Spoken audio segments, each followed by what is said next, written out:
রবীন্দ্র বিশ্ববিদ্যালয়ের ২৬ সেপ্টেম্বর দুপুরের চিত্র। এখানেই ১৪ শিক্ষার্থীর চুল কেটে দেওয়ার অভিযোগ উঠেছিল সাংস্কৃতিক ঐতিহ্য ও বাংলাদেশ অধ্যয়ন বিভাগের শিক্ষক ফারহানা ইয়াসমিন বাতেনের বিরুদ্ধে। সিসি ক্যামেরার ফুটেজেও মিলেছে তার প্রমাণ।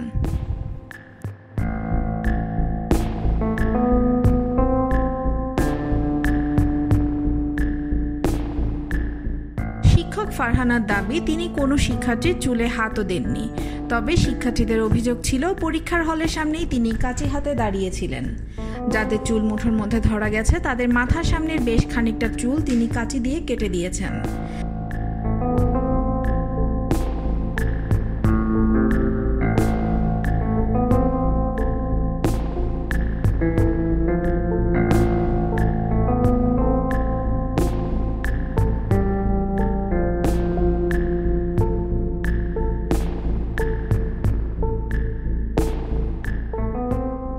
সিসি ক্যামেরার ফুটেজেও দেখা যায় হাতে কাঁচি নিয়ে ঘোরাফেরা করছেন শিক্ষক ফারহানা।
এরই মধ্যে বিভাগের চেয়ারম্যান, সহকারী প্রক্টর ও প্রক্টরিয়াল বোর্ডের সদস্য এই ৩ পদ থেকে লিখিতভাবে পদত্যাগ করেছেন তিনি।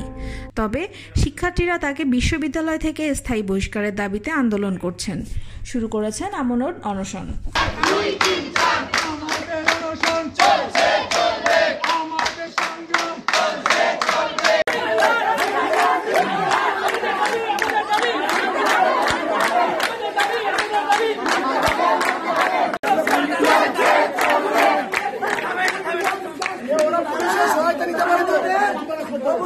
তালা ভেঙে